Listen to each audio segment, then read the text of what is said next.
அனைவருக்கும் வணக்கம் கண்ணா. வகுப்பு 7. இன்று நாம் பார்க்க இருக்கின்ற தலைப்பு இலக்கணம். ஓரெழுத்து ஒரு மொழி. சரி, ஒரு எழுத்து ஒரு பொருளை தந்தால் அதுக்கு பேர் ஓரெழுத்து ஒரு மொழின்னு சொல்லுவோம். மொத்தம் எத்தனை இருக்குது அப்படின்னு பார்த்தோன்னா 42 இருக்குது கண்ணா. 42 ஒரு எழுத்தானது ஒரு பொருளை தரும், ஒரு சொல்லை தரும். அந்த சொல்லானது ஒரு பொருளை கொடுக்கும். அப்போ மொத்தம் 42 உள்ளது. இப்போ எடுத்துக்காட்டு பார்ப்போமா? ஆ அப்படின்னா பசு, ஈ என்றால் கொடுக்கிறது, மற்றவங்களுக்கு பிறருக்கு கொடுக்கிறது. ஊ என்றால் இறைச்சி, ஏ என்றால் அம்பு. ஏ என்றால் என்ன கண்ணா? அம்பு. ஏ என்றால் என்ன? அம்பு. ஐ என்றால் தலைவன். சரிங்களா? கா என்றால் சோலை, தீ என்றால் நெருப்பு. சரிங்களா? இன்னும் 42 இருக்குது. கோனா அரசன் என்று சொல்லலாம். மா என்றால் விலங்கு என்று சொல்லலாம். சரிங்களா கண்ணா? மா என்றால் விலங்கு, கோ என்றால் அரசன், கை என்றால் உறுப்பு, நா என்றால் நாக்கு. சரிங்களா கண்ணா? நா என்றால் நாக்கு. அடுத்து என்ன சொல்லலாம்? பை என்றால் எடுத்து செல்ல பயன்படக்கூடிய ஒரு பொருள். சரிங்களா? அடுத்து மோ என்றால் முகத்தல், முகர்ந்து பார்க்குறது. பூ என்றால் மலர், தூ என்றால் தூய்மை. சரிங்களா கண்ணா? வா என்றால் அழைத்தல் என 42 உள்ளன. சரிங்களா? இது எப்படி வாக்கியம் அமைக்கணும்? பசு காட்டில் மேய்ந்தது. ஆ என்றால் பசுன்னு எழுதிட்டு கீழே பசு காட்டில் மேய்ந்தது. ஏ என்றால் அம்புன்னு எழுதிட்டு அம்பை மன்னன் அம்பு எய்தினான். சரிங்களா? ஐ என்றால் தலைவன் எழுதிட்டு தலைவன் மேடையில் பேசுகிறார். இப்படி எழுதணும். இப்படி தான் வாக்கியம் அமைக்கணும். அடுத்து பதம். பதம்னா என்ன? மொழி. பதம்னா என்ன? மொழி அல்லது சொல் என்று சொல்லலாம். 2 வகை இருக்குது, பகுப்பதம், பகாப்பதம். சரி, பகுப்பதம்னா பிரிக்கக்கூடியது, பகுக்கக்கூடியது. பகாப்பதம்னா பிரிக்க முடியாதது. சரி, இப்போ வேலன் அப்படிங்கிற சொல்ல பார்த்தோம் அப்படின்னா வேல் கூட்டல் அண்ணன்னு பிரிக்கலாங்கண்ணா. அப்போ வேலனை எப்படி பிரிக்கிறேன்? வேல் கூட்டல் அண்ணன்னு பிரிக்கிறேன். அப்போ சிறு சிறு உறுப்புகளாக பிரிக்கிறேன். அப்போ பிரித்தா இதுக்கு பேர் பகுபத உறுப்புக்கள் என்று சொல்லலாம். சரி, பகுபத உறுப்புகள் மொத்தம் எத்தனை அப்படின்னு பார்த்தோன்னா 6 இருக்குது. பகுபத உறுப்புகள் மொத்தம் எத்தனை கண்ணா? 6 இருக்குது. பகுபத உறுப்புகள் மொத்தம் எத்தனை? 6 இருக்குது. அப்போ அந்த 6 என்னென்ன அப்படின்னு பார்த்தோன்னா பகுதி, விகுதி, இடைநிலை, சந்தி, சாரியை, விகாரம். பகுதினா முதல்ல வர்றது, முதன்மையான பொருளை தர்றது. ஒரு சொல்லில் முதன்மையான பொருளை தர்றது தான் பகுதி. அது எப்போ பார்த்திங்கன்னா கட்டளையாக தான் வரும்.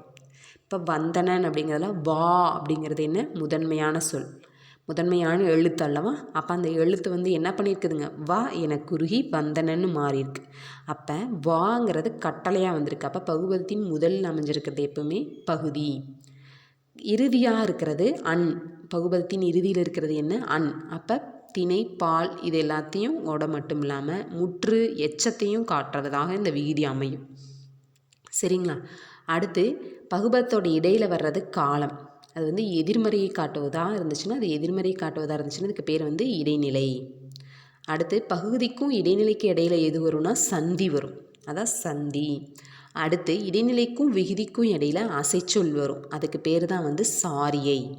சரிங்களாக்கா? இப்படி எல்லா மாற்றங்கள் நடக்கும் பொழுது விகாரம் வரும். பகுதி, விகுதி, சந்தி, இடைநிலை முதலியவற்றால் ஏதாவது மாற்றம் ஏற்பட்டுச்சுன்னா, இப்போ வாங்கிறத என்ன பண்ணியிருக்காங்க? வான்னு குறுக்கியிருக்காங்களா? அப்போ அது விகாரம். ஏதாவது மாற்றங்கள் ஏற்பட்டுச்சுன்னா, பகுதி, விகுதி, சந்தி, இடைநிலைக்கு ஏதாவது மாற்றங்கள் ஏற்பட்டுச்சுன்னா விகாரமாக மாறும். சரிங்களா? அப்போ வந்தனன் அப்படிங்கிறத வா குட்டல் இத்து குட்டல் இந்து குட்டல் இத்து குட்டல் அன் குட்டல் அண்ணுன்னு பிரிப்போம். அப்போ வாங்கிறது பகுதி, அது கட்டளை. அப்போ அது என்னவா மாறி இருக்குதுங்க? வ என குறுகி விகாரமாக மாறியிருக்கு.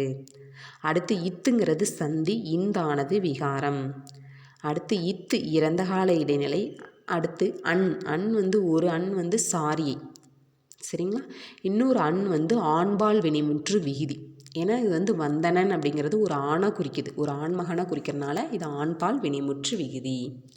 சரிங்களா கண்ணா? எப்படி பிரிக்கணும்னு நல்லா ஞாபகப்படுத்திக்கோங்க. ஒரு தடவைக்கு 2 முறை எழுதி பாருங்கள். சரிங்களா? ஒரு சொல்லை வைத்து பிரித்து நீங்களாகவே பகுதி, விகுதி என எழுதி பாருங்கள். அப்போ தான் உங்களுக்கு ஞாபகம் இருக்கும். சரிங்களா கண்ணா? அடுத்து தொழிற்பெயர் பார்க்கலாம் கண்ணா. தொழிற்பெயர். தொழிற்பெயர்னா என்ன கொண்டா ஏதாவது ஒரு தொழிலை செய்கிறது. சரிங்களா, ஏதாவது ஒரு செயலை செய்கிறது, ஏதாவது ஒரு வினையை செய்கிறது. உழவர் செய்யக்கூடிய தொழில் என்ன? உழவு தொழில். அப்போ உழுதல் தொழிலை அவர் செய்கிறார்.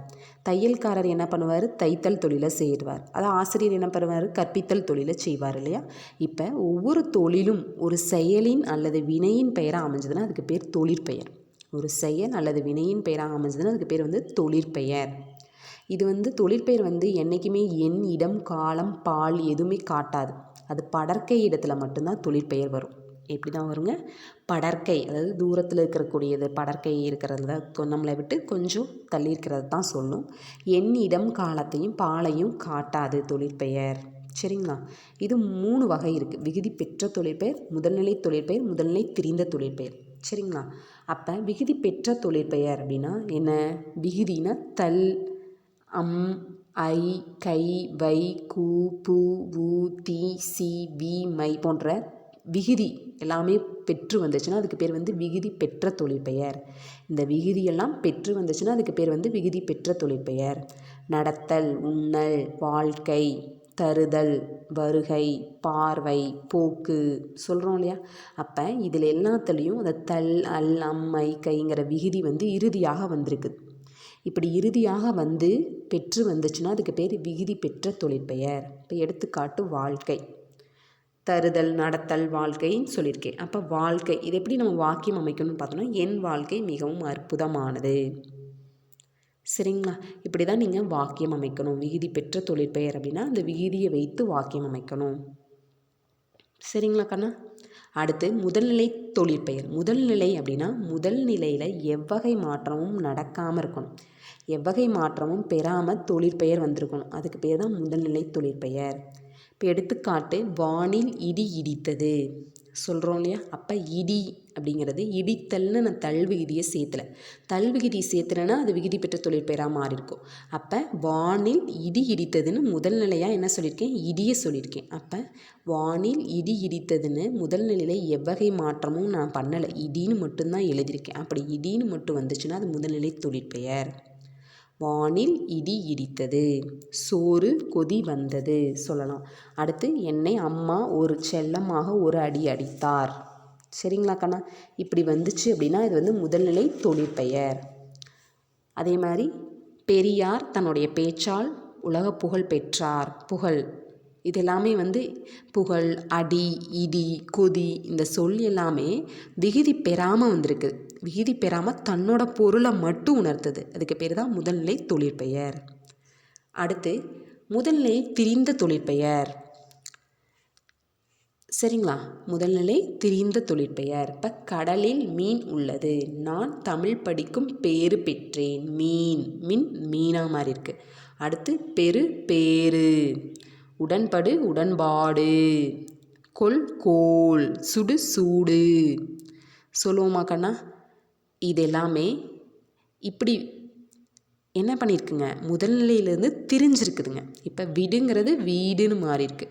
என்ன வீடுன்னு சொல்லுவோம், என் வீடு மிகவும் அழகாக இருக்கிறதுன்னு சொல்லுவோம். அப்போ விடு வீடு, மின் மீன், பெரு பேரு அப்படின்னு மாறி இருக்கிறதுனால இந்த சொற்கள் எல்லாமே முதல் எழுத்து நீண்டு வந்திருக்குது. அதனுடைய பகுதியில் இருக்கக்கூடிய முதல் எழுத்து நீண்டு என்ன பண்ணியிருக்குதுங்க, மின் மீனாவும் பெரு பேரு அப்படின்னு திரிஞ்சு வந்திருக்குது. இப்படி திரிஞ்சு வந்தால் அதுக்கு பேர் முதல்நிலை திரிந்த தொழிற்பெயர்.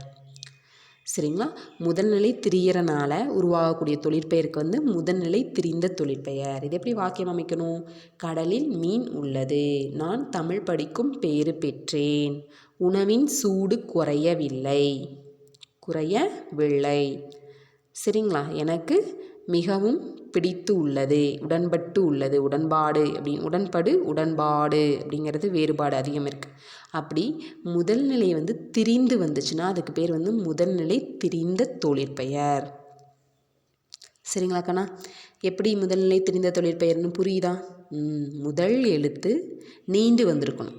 இப்போ பெருங்கிறது பேரு, சுடுங்கிறது சூடு, கெடுங்கிறது கேடு, பிறர்க்கு கேடு விளைவிக்க கூடாது சொல்லுவோம் இல்லையா. கெடு, கேடு, பிறர்க்கு கேடு விளைவிக்க கூடாது. இப்படி தான் வாக்கியம் அமைக்கணும் கண்ணா. சரிங்களா, புரிந்ததா எப்படி வாக்கியம் அமைக்கணும்னு? சரிங்க கண்ணா, நன்றாக படித்து தேர்வு நன்றாக எழுதுங்கள். நன்றி கண்ணா.